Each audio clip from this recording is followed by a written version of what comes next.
Good evening, you're watching the news from the Sultanate of Oman television. First, the headlines. The Education Council discusses strengthening private sector participation in investing in the education sector. The Sultanate heads the consultative meeting for the Ministerial Council of the GCC countries in New York. And the 9th Oman Health Exhibition and Conference reviews investment plans in health sector.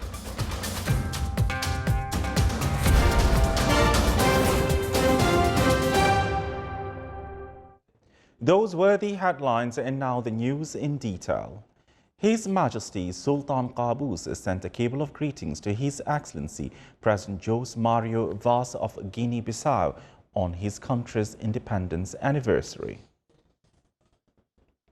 Signed by His Majesty the Sultan, His Excellency Dr. Ali bin Masood Al-Sanedi, Minister of Commerce and Industry, Vice Chairman of the Supreme Council for Planning, will participate at the Bloomberg Forum, which will be held on Wednesday at the premises of UN General Assembly in New York. The meeting discusses cooperation aspects between the government and private sectors in order to minimize economic impacts on environment and people. The Education Council stressed on the role of Omani Academic Accreditation Authority in terms of enhancing quality in higher education institutions in the Sultanate and the efforts exerted in the supporting various programs and initiatives. This came in the third meeting of the Council, headed by His Excellency Sayyid Khalid bin Hilal Al-Busaidi, Minister of the Diwan of Rural Court, Chairman of Education Council. During the meeting, the accomplishment projects within the National Education Strategy 2040 were discussed. It also focused on enhancing the participation of private sector in investing in education sector.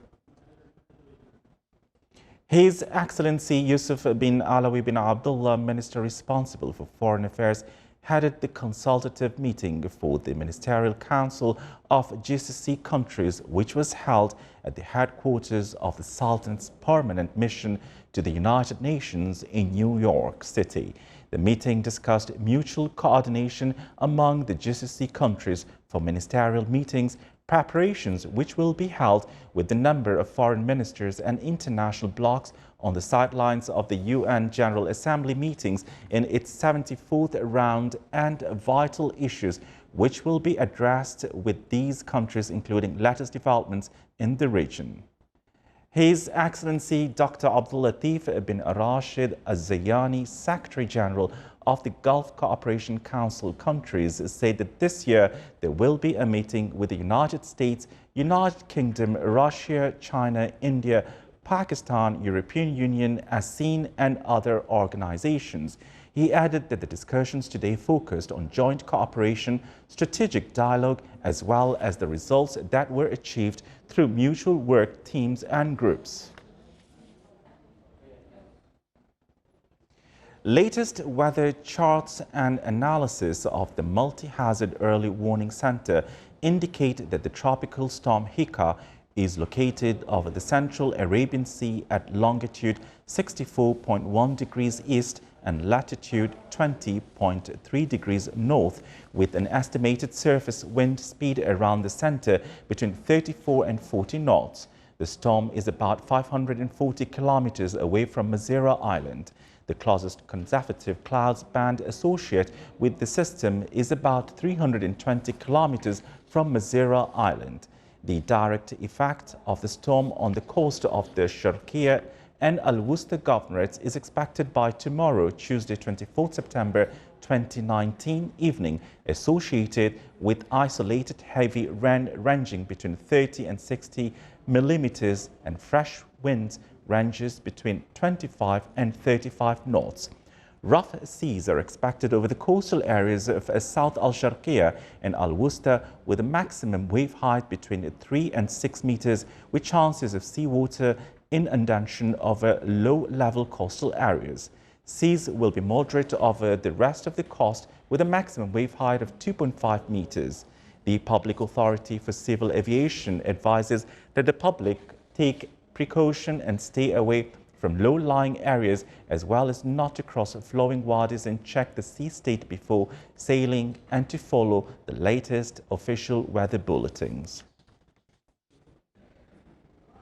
His Excellency Sayyid Badr bin Saud bin Harb Al Busaidi, Minister responsible for Defense Affairs, received His Excellency Yusuf Mohammed Ali, Head of the Presidential Office of the Union of the Comoros, Acting Minister of Defense, and his accompanying delegation, who are currently visiting the Sultanate. During the meeting, bilateral relations between the two countries were reviewed and a number of issues with common concern were discussed. Exchanging viewpoints on a number of military topics between the Sultanate and Pakistan, top discussions of Lieutenant General Ahmed bin Harith Al Nabhani, Chief of Staff of Sultan Armed Forces, with Lieutenant General Azhar Abbas, Director General of Joint Staff of Pakistan, and his accompanying delegation, who is on a current visit to the Sultanate. Discussing issues with mutual concern in the military field centered the meeting of Rear Admiral Abdullah bin Khamis Al-Raisi, Commander of Royal Navy of Oman, with Lieutenant General Azhar Abbas, Director General of Joint Staff of Pakistan, and his accompanying delegation.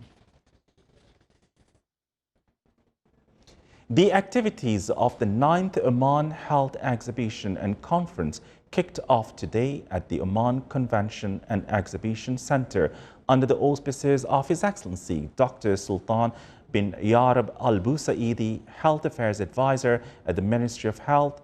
More details in the following report by Dalia bint Assam bint Ahmed.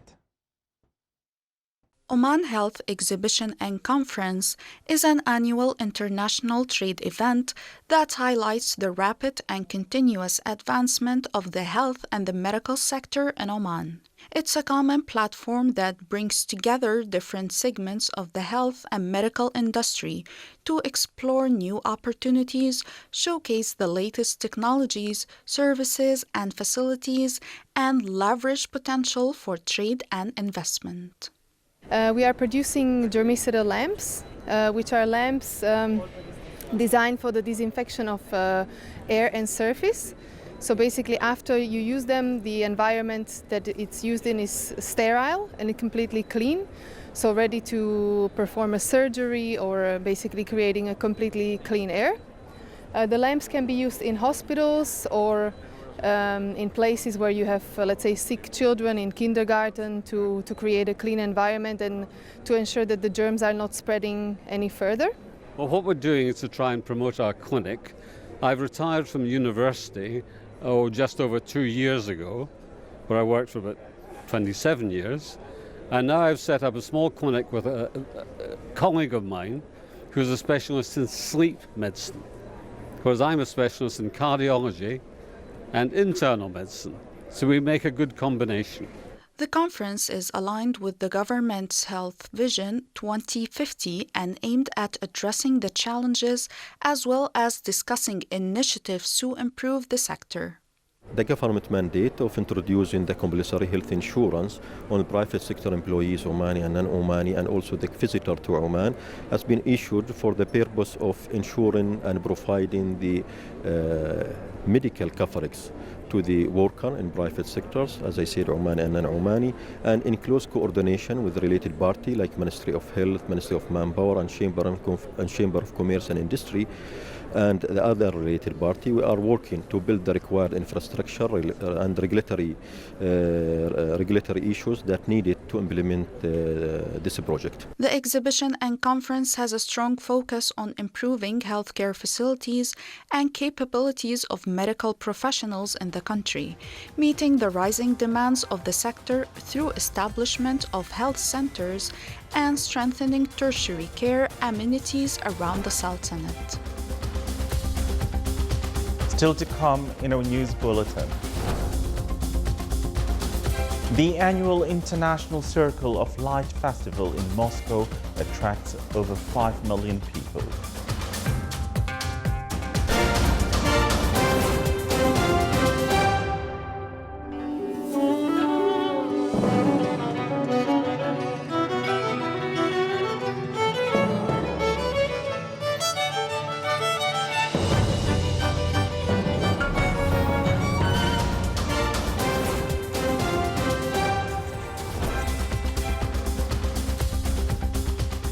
Welcome back to the news from the Sultanate of Oman television. The Kingdom of Saudi Arabia celebrates today the 89th National Day with achievements in various fields. The 23rd of September each year marks the kingdom's launch of the modern nation as it continues to reform future projects in social, economic fields, as well as developing the capabilities of human resources. The Omani-Saudi relations played a great role in brightening up of the view closure and achieving political cooperations so as to serve both sides.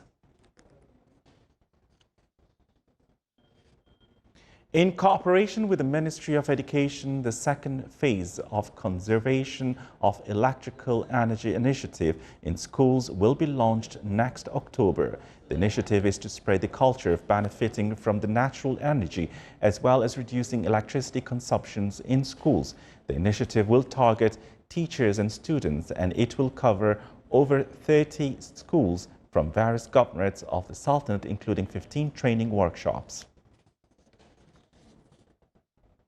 Around 50 million people are suffering from pneumonia in the world in 2018. This came in the latest international statistics, which was reviewed in the national seminar organized in Sultan Qaboos University Hospital in cooperation with Oman Alzheimer's Society. The seminar that came within the activities of the World Alzheimer Day aimed to spread awareness on this disease, which is considered one of the most common diseases for the elderly people. A graduation ceremony has been celebrated, witnessing handing over of bachelor degrees to graduates of an engineering program and postgraduate faculty of GCET. More details in the following report by Abdullah bin Ahmed Al-Rabai. Educational institutions in Oman are exerting their efforts through implementing programs of which its output do meet the labor market. A number of these institutions have entered into joint venture with the leading international educational institutions and have successfully completed various programs. College of Engineering and Technology GCET, regulated by the Ministry of Higher Education, is one of those institutions affiliated with the University of West England, Bristol, who celebrated a momentous landmark with its first graduation ceremony held at Oman Convention and Exhibition Center, where a total of 72 students graduated from 4 various engineering programs of bachelor level as well as Bachelor of Science.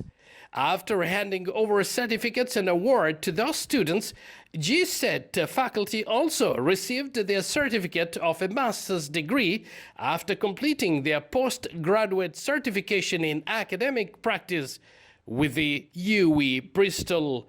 The ceremony witnessed a number of speeches from both GCET and UE Bristol, which commended the collaboration. I'm really delighted to be here today. 3 years ago, I came to Global College of Engineering and Technology, where we approved to run the courses in partnership.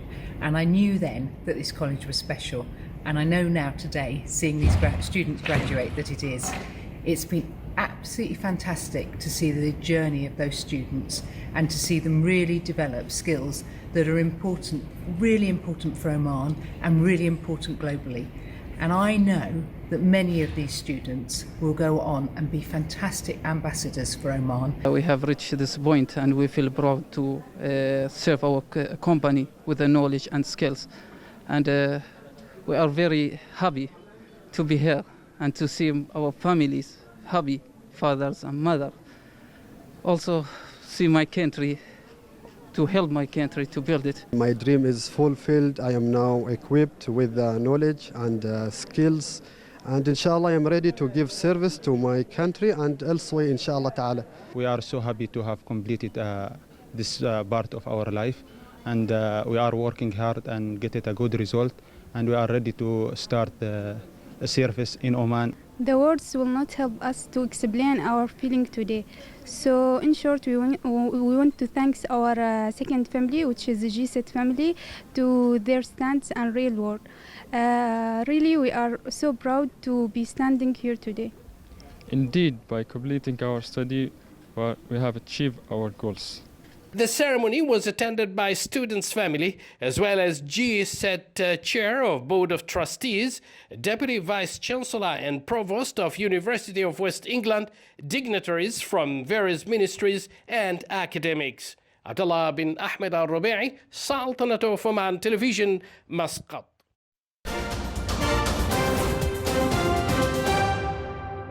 The annual International Circle of Light Festival ignites Moscow. Over 5 million people annually attend the Circle of Light event according to the organizers. Here's a report. Muscovites and tourists braved cold and rainy weather a couple of days ago to witness the opening of Circle of Light annual festival, which features 2D and 3D graphic design and pyrotechnics telling stories from around the globe. The Circle of Light Moscow International Festival is an annual event at which lighting designers and audiovisual artists from various countries reinvent the architecture of Moscow. Designers and artists produce light and multimedia shows, creating projection mapping on the facades of the most notable buildings, cultural monuments and other facilities in Moscow, as well as integrating their creative ideas into the architecture of the city. The festival traditionally attracts sightseeing lovers from all across Russia and abroad. Furthermore, the Art Vision video mapping competition between professionals and aspiring artists from all over the world is run each year as part of the festival. The Circle of Light Festival occurs from September 20th through September 24th. This is the Sultanate of Oman Television. Before we end tonight's bulletin, here are the main points once again. The Education Council discusses strengthening private sector participation in investing in the education sector. The Sultanate heads the consultative meeting for the Ministerial Council of the GCC countries in New York. And the 9th Oman Health Exhibition and Conference reviews investment plans in the health sector. With that, we come to the end of tonight's news bulletin. From all of us here at the studios and the newsroom, it's good night.